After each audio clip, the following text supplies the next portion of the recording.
სტალინი, რაც რუსულად ფოლადის კაცს ნიშნავს, იგივე იოსებ ძუღაშვილი 1879 წელს გორში დაიბადა. ის იყო საბჭოთა კავშირის კომუნისტური პარტიის გენერალური მდივანი 1922-დან 1953 წლამდე. მთავარსარდალი სტალინი პირადად ხელმძღვანელობდა ნაცისტური გერმანიის წინააღმდეგ ომს და ხელი შეუწყო მოკავშირეების გამარჯვებას მეორე მსოფლიო ომში.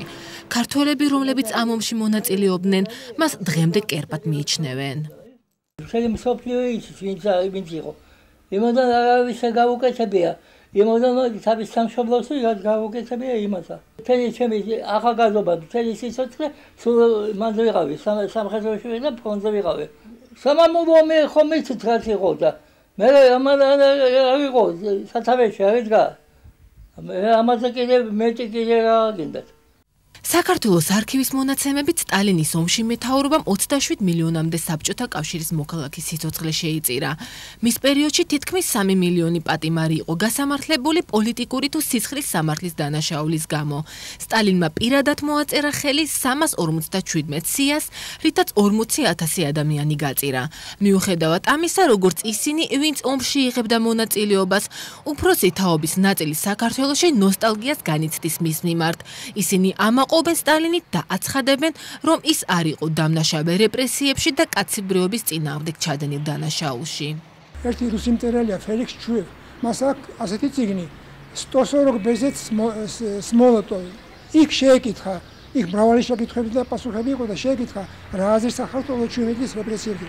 იმან უთხრა, მაშინ იყო ახალგაზრდა საბჭოთა ხელისუფლება, რომელსაც ყავდა ტრებიც, შინაური და გარეთ და საბჭოთა ხელისუფლება ტრების მაღალჯობა დანაშაულებისაც ხომ ჩადენილი ისინი პატიმრობაში გაუშვეს. ეს არ ყოფილა რეპრესია, ეს იყო ბრძოლა ხელისუფლების და მისი ტრების წინააღმდეგ.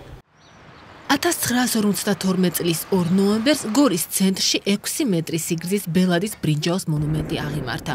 2008 წლის რუსეთ-საქართველოს ომის შემდეგ, როდესაც რუსეთმა საქართველოს ტერიტორიით 20%-ის ოკუპაცია მოახდინა, ხელისუფლებამ გადაწყვიტა გაანთავისუფლოს ქვეყანა საბჭოთა ძეგლისებისგან, რაც სიმბოლურად მოსკოვის დომინირებისგან გათავისუფლებას გულისხმობს. მით უმეტეს, რომ სწორედ სტალინმა ითამაშა გადამწყვეტი როლი 1921 წელს საქართველოში წითელი არმიის შემოჭრაში. ერთდროულად არ შეიძლება არსებობდეს ოკუპაციის მუზეუმი და იმ ხალხის ძეგლები, რომელთაც შემოუძღვენ და რომელთა ინიციატივით შემოვიდა საოკუპაციო არმია საქართველოში და რომელთაც მოახდინეს საქართველოს ოკუპაცია. საქართველოში არ შეიძლება ერთდროულად არსებობდეს ძეგლი იმ ხალხის, ვინც დაიღუპა ოკუპანტებთან ბრძოლაში და იმ ხალხის, ვინც შექმნა ის მანქანა, რომელიც ბომბავდა და ანადგურებდა ჩვენ საზოგადოების საუკეთესო ნაწილს და ახდენდა საქართველოს ხელახალ დამონების ცდილობას.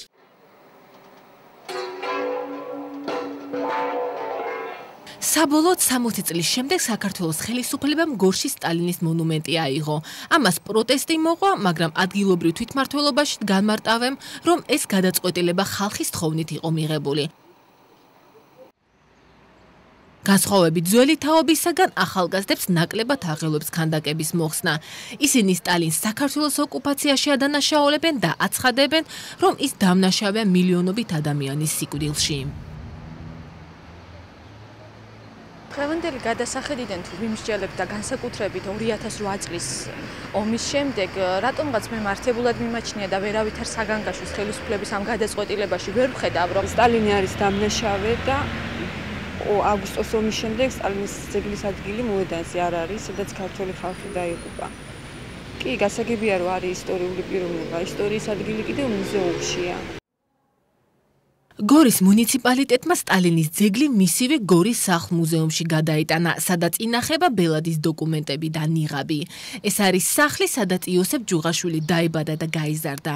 ხოლო გორის შუაგულში სტალინის ძეგლის მაგივრად აღიმართება იმ ქართველი გმირების მემორიალი, რომლებიც რუსეთ-საქართველოს 2008 წლის ომში დაიღუპნენ.